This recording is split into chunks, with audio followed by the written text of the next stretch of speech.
Grand afternoon, everyone. I'm Finnette Gatewood with Just Be Easy Enjoy Productions, and I'm here this afternoon to talk to you about the amazing weekend adventures of DJ and Khai. And this book is written by Louis and Latoya Gatewood, my nephew and his darling, lovely wife. So, I've known about this book for a while, and you gave me a copy to read a couple of months ago, and I thought it was really interesting. And flipping through this book, I was wondering, what made you guys decide to write a children's book? Yeah, great question. Just want to give a little bit of a background about myself. Again, I'm Louis Gatewood, and I've been working with children and individuals and families for over 20 years. I've been in that business. I started out at a public school system working with kids in that capacity, and that kind of grew into me getting some further education. I've got a master's in the science of psychology, and I've also got a master's in education and counseling, and that really kind of spearheaded this project with working with kids and working with families. We just really wanted to create a resource for family members, teachers, and professionals to use when they're working with kids to help them with their emotional regulation. Okay. So that's really what kind of stimulated the idea of a book. And just to cap that off, it was kind of inspired by my two grandkids. Okay. That I get the opportunity to spend time with on the weekends. Mm-hmm. So that's kind of where the idea of writing the book kind of began. Okay, all right, lovely. Latoya, would you like to tell us a little bit about yourself and your background? Yeah, so I have over 16 years of working with families and children. I have a master's in clinical mental health counseling, as well as a master's in psychology with ABA, which is applied behavior analysis. And so I've always kind of had this passion for children and being able to help them as well as families. And so this book, to me, I think we kind of made it fun, but also, like Louis said, really trying to teach those different coping skills, but also having that opportunity to be able to spend time with our grandkids every weekend. And so it's always an adventure. So hey, why not make it a learning and also fun? So yeah. All right, wonderful, wonderful. So you guys have both mentioned coping skills, and I'd like for you to break that down for our audience. Give us an example. I mean, have your grandkids ever had tantrums? What have you done to get them to cope with them not having something that they wanted to get? How did you show them that, look, this is not the way, let's go another way? Louis, tell me. Well, I think you're exactly right. Okay. When we're talking about coping skills, we're talking about emotional regulation, right? And we all know that that's a skill that's learned. So when we're talking about emotional regulation, we're talking about equipping kids with the skills necessary to manage their big emotions when they're feeling stressed and frustrated. So that's what we mean when we say coping skills. We want to give kids resources to be able to manage their emotions. For example, positive behavior support. Okay. I know one of the strategies that we found really effective, that was really simple with our grandkids, is just a chart. And allowing them to be able to see when they're making those good choices, when we're recognizing they're making those good choices.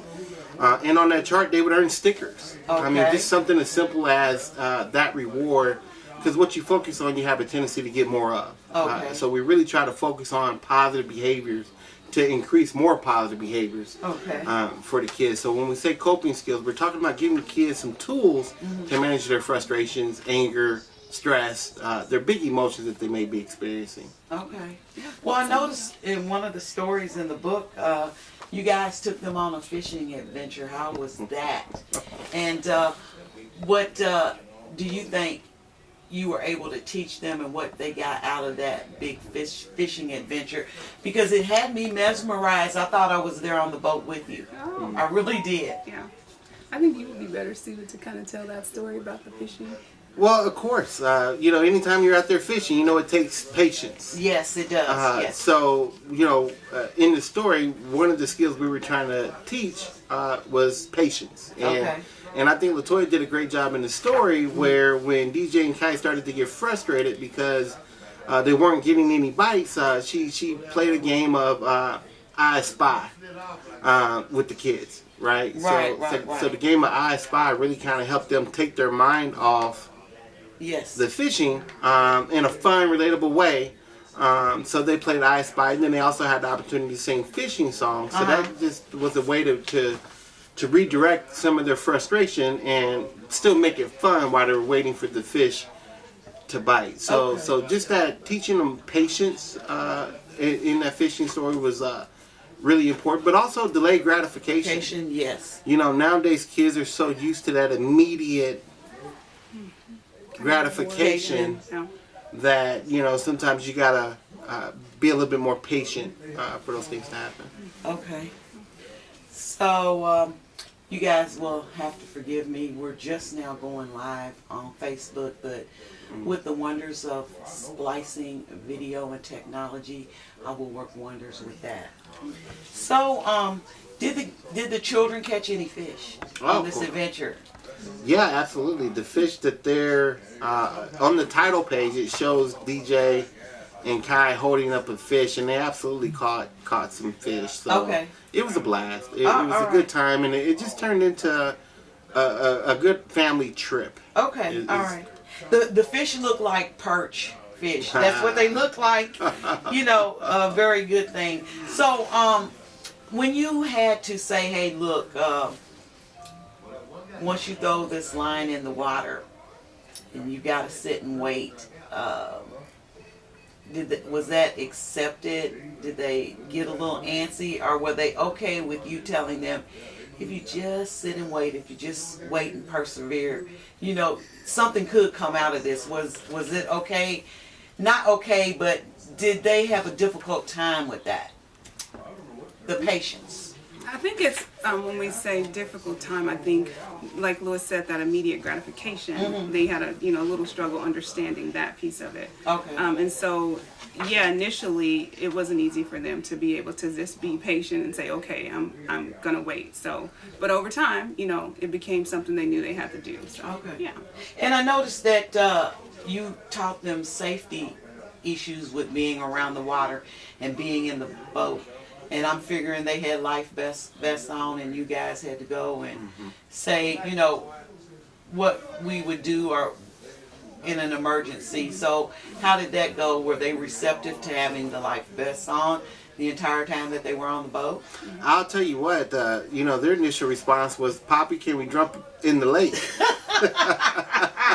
Yeah, so they don't have that was their initial response. So really just that etiquette and teaching them how to be safe was starting at the very beginning. Okay. And it started with just staying in the boat. Staying in the boat. Okay. All right. I guess they probably figured, well, since we have these vests on, if we jump in the water, we'll just float. Kids are very imaginative. They really are. So your second trip, I see, was to the library, and I take that was the public library. And how did that trip go? I mean, were they able to keep quiet? When we have to go into the library, we have to talk real low and, Yeah. So I think, before we go in, we always tell them, this is a quiet place. I always use your library voice is what I call it. Not that it works, initially, but so they do have to be reminded, more than once that we are in the library. And there are times when we have to, they'll just take off immediately, because they're excited about being in there. And then we have to kind of redirect them back to, hey, no running. We're in the library. So yeah, multiple times we have to have that conversation of, the etiquettes within the library. So yeah. So could you tell me, I'm sure that DJ and Khai like to read. What's DJ's favorite book that you like to read to him, or that he likes to go and grab at the library? Does he have a favorite book, and does Khai have a favorite book? One of the children's books that I really enjoy reading, and I think they enjoyed it too, is I Think I Can, with the Blue Train, Thomas, the train that I think I can. Yes. And really what that teaches kids, that particular book is about perseverance and not giving up, which builds that resiliency. So, yes, it does. So that's the story that they both liked when they were kids. All right. Yeah. So, all right. Wonderful, wonderful, wonderful. But, and you've got... But I do want to say that the library story is really about going to the library and having an adventure, because reading books can take you on journeys that you never imagined. Absolutely. Right? So, so to me, it was that was an important piece of the library story, that kids going to the library, as long as you follow the etiquette and the expectations of the library, you can go on any journey anywhere with a good book. Exactly. You are absolutely right. You can go anywhere. You can sail on a hot air balloon or take a train ride through the West. Yes. Yeah. Children's imaginations are really wild and vivid and amazing. And they definitely have it. Those two definitely have it. Oh, wow. That's great. That's great. So, your short story number 3, it talks about this trampoline extravaganza. I'm interested. Tell me a little bit about this trampoline. I like trampolines. I like to go up and down and bounce and have a little bit of fun. Yeah. So I know I've been out on the trampoline with them before too, and it is fun. So, and I think just overall, a little bit of it is them having time with their cousins, spending time with their family, and that's one thing that they have been able to do. And they were able to gather at their Mimo's house where the trampoline is located, and at that time, all of the cousins, they would get on the trampoline and they will jump. They played their games. It's just really about them having a good time, but also the message within that story, I think, was also important as well. So yeah, taking turns, sharing, teamwork, yes. And it just makes it the time together that much enjoyable with each other. And they always do a great job of being safe and taking turns on the trampoline. And just like in the story, DJ really is a leader. I mean, he steps up to the plate and he kind of facilitated taking the turns. And that's really just who he is. He's a very smart boy. And they just love spending time with their cousins at their Mima's house, jumping on the trampoline. So. Okay. And I'm sure Khai is learning from him by example when he steps up to say, hey, look, I need to step up too when my big brother is not around. Yeah. Okay. You guys are doing a great job. One last thing, it talked about conflict resolution, and I'm sure that with all these kids out here on this trampoline bouncing and flying around and doing stuff, there was some type of conflict. Could you tell me how that was conveyed to them, not to argue or fight? Just give me a specific example. Yeah, it's just like the golden rule. Treat people how you want to be treated. Absolutely. And I think that's kind of where the conversation starts. How would you feel if that was you? Type of conversation. And how do you expect people to treat you? Because that's how you should be treating other people. So when we're talking about conflict resolution, we're talking about that there's a problem, there's a situation, and really trying to equip them with the skills to think through all the possible outcomes and try to pick the best one, right? And then evaluating that outcome. How did that plan work out for you? Exactly. So that's the skills we're trying to teach kids, not only in this particular story, but throughout the entire book. Yes. Just those emotional regulation skills to where they can begin thinking about all their options and then consequences related to those choices. So. Absolutely, absolutely. Well, this is a great book. I love this book. Yeah. You want to tell us how we can purchase this book? Where, give us your website. Oh, absolutely. Let me pull up the website here. All right. I've got it right here on my phone, and yeah, feel free to go to the website. It's djandkhaiadventures.com. Okay, you heard that? djandkhaiadventures.com is the website. You can purchase the book on there, or also you can purchase the book on Amazon. Okay. DJ and Khai Amazing Weekend Adventures. It's also accessible there. So those are 2 platforms that you can use to purchase the book. And if you're curious about the book and want to get more information, you can go to Instagram, Lewis Gatewood 1, yes. As well to check that out too. So just it's a great opportunity, and it was a fun project. Look forward to And also this is the first of three. First of three books. Yeah, Okay. there's going to be a series of books. These adventures are going to continue. Okay. And they're going to continue working on just getting the word out about emotional regulation, coping Yes. skills, just to help kids be successful. And our hope is that this can be a resource for families, professionals, and who are working in the counseling industry. Yes, and this is needed in this day and time. You know, we have a lot of children that are not getting parental care and are not getting the structure that's needed to become responsible young adults. So I applaud both of you guys. I love this book. I can't wait for the rest of the books to come out, and I can't wait for other amazing adventures that you two might get into. So I'm going to end this interview here. Hello everyone.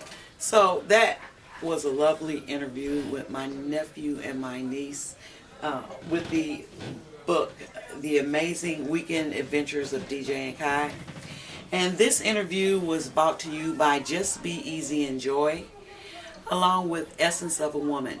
Essence of a Woman was created by blending several fragrance oils together to create this unique, passionate scent. And I only have a few bottles left, so you can get this from Just Be Easy and Joy off of my Facebook page. Again, my name is Finnette Gatewood, and I want to thank Louis Gatewood and Latoya Gatewood, my nephew and my niece, for allowing me to interview them today. This has been a pleasure. Well, thank you. Yeah. Okay.